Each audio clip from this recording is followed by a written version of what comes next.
हाँ जी बेटा जी, टैक्स के आरटीपी को और आगे बढ़ाते हैं।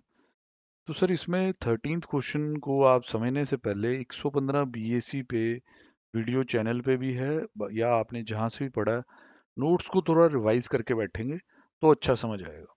मिस्टर राजेश, या resident individual, furnish the following information in respect of income and losses earned by him for FY 21-22।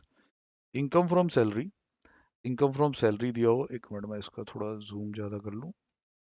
हम्म, तो इनकम फ्रॉम सैलरी दिया हुआ है और साथ साथ उसने दे दिया है long term capital loss on sale of share of Reliance STT has been paid both at the time और परचेज, एक्विजिशन एंड सेल। तो ये 112 ये वाला सेक्शन हो गया, ठीक है ना। पर लॉस है भाई, सैलरी के अगेंस्ट तो सेट ऑफ करने की सोचना ना।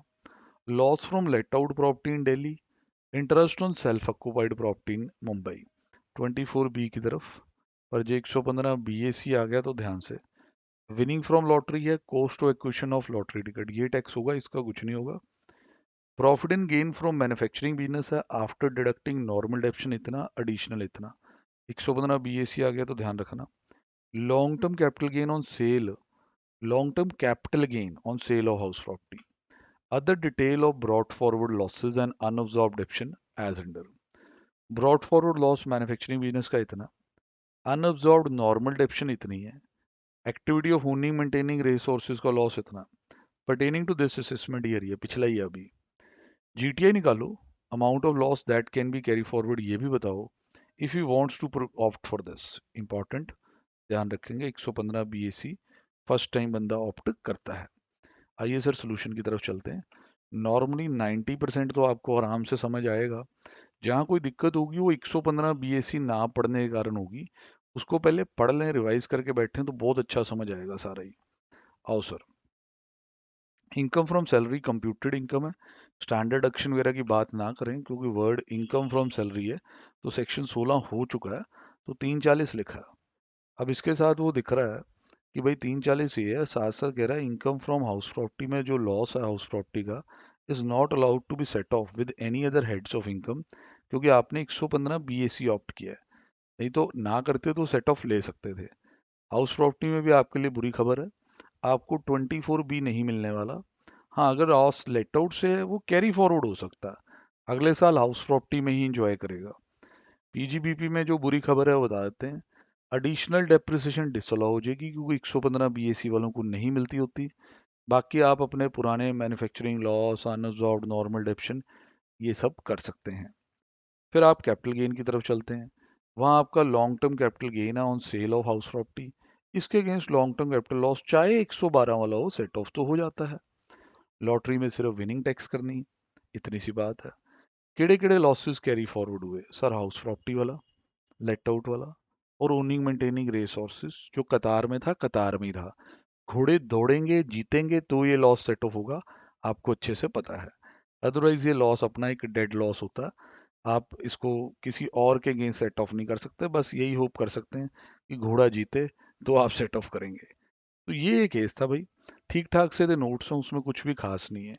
अगला क्वेश्चन पूरा एग्जामिनेशन वाला मटेरियल है भाई, आपको बड़ी वेटेज में ये क्वेश्चन आ सकता है, तो बी अलर्ट, हो जाए शुरू। Mister Rishabh, a resident individual age 54 year is engaged in a business of manufacturing clothes। उससे उसने प्रॉफिट कमाया इतना as per the P&L after debiting and crediting the following items. Depreciation है, शॉर्ट टर्म कैपिटल गेन है on transfer of listed equity share, हटाना चाहिए। Normally it should not be counted as business income. Income tax refund credit अगर कर रखा है तो हटा दें। इसमें से जो इंटरेस्ट वाला पोर्शन है वो IOS में ले जाएं। डिविडेंड पूरा का पूरा ही IOS में जाएगा। उसने कहा था ना आफ्टर डेप्टिंग एंड क्रेडिटिंग, तो काफ़ी कुछ मिल गया हमें। अब कहता है जी ऋषभ ने एक नई प्लांट एंड मशीनरी परचेज की, installed new plant and machinery on this date which is put to use on this date. ध्यान से, बहुत ध्यान से। Depreciation including additional depreciation on this machine of 65 lakh is included in the depreciation debited to P&L which has been computed as per income tax rules। यहाँ 15,40,000 की डेप्शन वैसे available है जो ऑलरेडी ऊपर है। अब वो ये कह रहा है कि मैंने इस मशीन की जो डेप्रिसिएशन बनती थी as well as additional depreciation जो बनती थी, इनकम टैक्स रूल्स के मुताबिक कंप्यूट करके depreciation debited in P and L में रखिए। सर मान लें ठीक किया होगा, कोई नहीं, चेक कर लेंगे, क्योंकि अगर एक नॉर्मल मशीन है और 112 को जाके आप पुट टू यूज कर रहे हो, तो 65 लाख पे 15% अगर हम करें हाफ ईयर के लिए, तो आपकी जो नॉर्मल डेप्रिसिएशन बनती है 65 का 15% वैसे बनेगा सर 975 डिवाइड बाई 2, 487,500 ये बन जाएगा। एडिशनल डेप्शन आपकी 6,50,000 बनेगी 10% के हिसाब से। तो हो सकता है आपने 15-40 का जो टोटल दिया इसमें ठीक डालो, आप कह रहे हैं, हम मान रहे हैं। Rishabh took a loan from SBI of 50 lakh on this date 10.5 to purchase such plant machinery, और the interest up to this date has been paid and debited to P&L. ये गलत हो गया सर आपसे, कि जो लोन प्लांट मशीनरी के context में लिया गया था, तो जब तक वो पुट टू यूज नहीं हुई तब तक का इंटरेस्ट 43(1) एक्चुअल कॉस्ट के अकॉर्डिंग कैपिटलाइज होना चाहिए था। कितने महीने की कैपिटलाइजेशन होनी चाहिए थी sir? Mid of September loan लिया गया, machine was put to use on January 1, तो मिड सितंबर, अक्टूबर, नवंबर, दिसंबर, 3.5 महीने का इंटरेस्ट कैपिटलाइज। इंटरेस्ट कैपिटलाइज होता है तो उस पर डेप्शन भी मिलती है, एडिशनल डेप्शन भी मिलती है। तो इंटरेस्ट हम ऐड करेंगे और उस इंटरेस्ट वाले हिस्से पे डेप्शन की बात करेंगे। Advance tax paid during the year इतना है। ऋषभ ने कुछ गुड्स खरीदे हैं 40 लाख के रमन से, जो कि उसका ब्रदर है। फेयर मार्केट वैल्यू 35 लाख है। 40A2 में भाई रिलेटिव है, डिसअलाउ करना पड़ेगा एक्सेस पेमेंट। लाइफ इंश्योरेंस पे किया है on the life of his married daughter who is not dependent upon him. कोई बात नहीं, बच्चा अपना होना चाहिए, आप इंश्योरेंस करा सकते हैं उसकी, चेक कर लेंगे भी। मेडिकल इंश्योरेंस भी है। फिर भाई ऋषभ ने 1.5 करोड़ रुपया विड्रॉ कर लिया है कैश में। ओहो, from 3 current account maintain with HSBC, there are no other withdrawal, regularly return file करता है। सर 194(n) का TDS तो कटेगा आपका।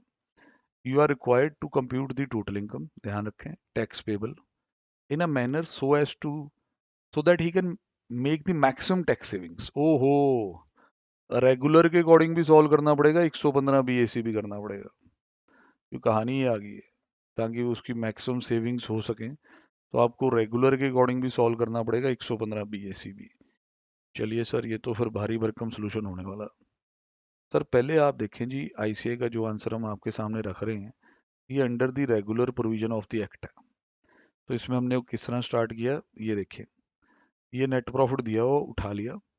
अब इसमें जो जो चीज़ें हमें पता है जी ऐड लेस करनी है वो करते चलते हैं। तो सबसे पहले जी चेक करते हैं, ये देखिए जी, ये इंटरेस्ट ऑन लोन, ये जो मैंने आपको कहा था जी 3.5 महीने का इंटरेस्ट कैपिटलाइज होना चाहिए, कर दिया गया। भाई से गुड्स ऊपर खरीदे गए, 5 लाख रुपए जोड़ दिए गए। एक्सप्लेनेशन सारी साथ साथ आपने पढ़नी है। 40A2 लगा हुआ है। Income tax refund including interest बाहर, डिविडेंड बाहर, शॉर्ट टर्म कैपिटल गेन बाहर, क्योंकि ये बिजनेस के हेड में नहीं आते। अब हम फेथ रख रहे हैं कि जितनी डेप्शन उसे निकालनी आती थी वो ठीक है, पर हमारे अकॉर्डिंग मशीन की वैल्यू इतनी ज़्यादा है, क्योंकि ये इंटरेस्ट भी कैपिटलाइज होना चाहिए था। तो जब मशीन की बेसिक कॉस्ट पे उसने जो डेप्शन और एडिशनल डेप्शन ली है, उस पे हम मना नहीं कर रहे, कि वो कह रहे हैं तेरी ठीक है भाई, ताई डिसअलाउ नहीं कर रहे हो। पर भाई जो ये इंटरेस्ट आप ऐड ही नहीं किए, उसके ऊपर तो आप डेप्शन भी भूल गए होंगे। तो अब आप देखो, जितना वो इंटरेस्ट है उसके रिगार्डिंग नॉर्मल डेप्शन हाफ, कोई पुट टू यूज लेट है, इंटरेस्ट पे इस पे 153,125 पे करके देख लो, 15% फिर 50%, ऐसी एडिशनल डेप्शन भी उस पे। बहुत ही प्यारा पॉइंट सर। कैपिटल गेन में ये सज गए आके। अदर सोर्सेज में interest on income tax refund थे, डिविडेंड इनकम बैठ गई आके। बिल्कुल सही है, 88 लाख से ऊपर जा चुका। 80C में मैरिड डॉटर है, इंडिपेंडेंट है, कोई चक्कर नहीं, 10% वाली लिमिट लगा के आपको डिडक्शन दे देनी है। मेडिकल इंश्योरेंस में भाई आपको डिडक्शन 25,000 तक की मिलेगी, 25,000 तक की डिडक्शन दे दी गई है। टोटल इनकम आ गई है, टोटल इनकम को राउंड ऑफ कर दिया गया है 288A लगा के। ਇਹਦੇ ਉੱਪਰ अब टैक्स कंप्यूट हो रहा है। इस इनकम में से ਜਿਹੜਾ शॉर्ट टर्म कैपिटल गेन है 111A वाला, वो अलग कर दिया गया। बाकी की जो इनकम है उस पर स्लैब लगाएगी है पूरे प्रॉपर तरीके से। फिर सरचार्ज यहाँ आएगा, क्योंकि 50 लाख से ज़्यादा की कमाई है, 1 करोड़ से ज़्यादा तो नहीं है। मार्जिनल लीफ वाला कोई फील नहीं है, कोई काफ़ी ऊपर है 50 लाख से। हेल्थ एंड एजुकेशन सेस भी जोड़ा गया। फिर उसके बाद जी आपका 1.5 करोड़ आपने विड्रॉ कर लिया शायद कैश में, 1 करोड़ से ऊपर हुआ 50 लाख। इतना बैंक वालों ने टीडीएस काटा होगा, उदा क्रेडिट आपको मिल जाना है। इतना आपका एडवांस टैक्स जमा हुआ होगा, उदा क्रेडिट आपको मिल जाना है। यह आपका टैक्स पेबल आता है, उसको 288 बी में राउंड ऑफ कर दिया गया। फिर यही अगर 115 बीएसी में चला जाए तो सर क्या क्या होगा? सर एडिशनल डेप्शन डिसअलाउ हो जाएगी, जो पूरी की पूरी मशीन, ये 65 वाली भी और इंटरेस्ट पोर्शन की भी। प्लस जी आपको चैप्टर 6A की कोई डिडक्शन नहीं मिलने वाली, जे तो इसके पास है नहीं। स्लैब स्लो वाली लगेगी, 5-5% करके जो बढ़ती है। सरचार्ज फिर भी लगेगा। तो आप देख सकते हैं कि बंदे का टब टैक्स पेबल आ रहा है 947,300, और इधर जो आया था वो टैक्स पेबल था नॉर्मल स्कीम में 782,460। तो इसके लिए वही अच्छा है भाई, एडिशनल डेप्शन डुप्शन की डिडक्शन ज़्यादा बेनिफिट दे रही है, तो इसे ये एक्साइज नहीं करना चाहिए। बोलो भी ओके? हाँ जी सर। अब एक केस और है, इसमें ना कुछ नलायक पार्टी पॉइंट भी हैं। जैसे आप ये चक्के, सर ये एडवांस टैक्स डिसअलाउ क्यों नहीं किया? बेटा ये डेबिट क्रेडिट ये चाह रही थे, वो एडिशनल इन्फॉर्मेशन है, उनमें लिखी हुई चीज़ें, ऐसे तो आप इंश्योरेंस भी डिसअलाउ करा दोगे। इस तरह की फीलिंग आ जाती होती है बच्चों को, तो जरा ध्यान से। अगला जी रिटर्न फाइलिंग पे एक सवाल है, उदी अगर आपने चैप्टर ठीक से पढ़ा हुआ तो हो जाएगा। Mister Shivani is a US citizen. She got married to Mr. Shriram, Indian citizen, resident of India in 2015.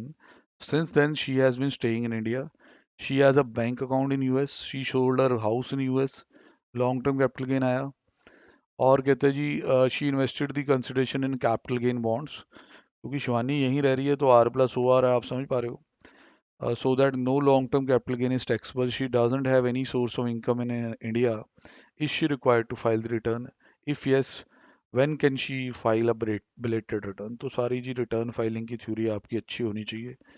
पहले बेसिक चीज़ कि आपकी एग्जम्पशन लिमिट से ज़्यादा कमाई है तो रिटर्न भर दो, बेसिक तो यही होता।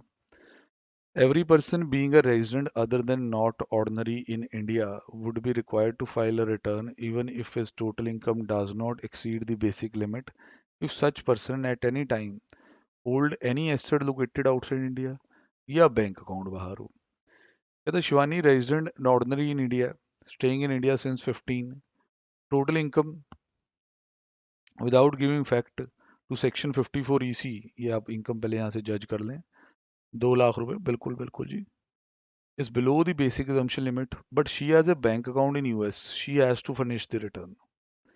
Yes, she can file the belated return, और ये सारा लिखा हुआ। तो इनकम टैक्स वाला पोर्शन तो जी इसके साथ खत्म होता। बाकी आगे कोशिश रहेगी कि जीएसटी भी जल्दी से जल्दी ले आए। ओके जी।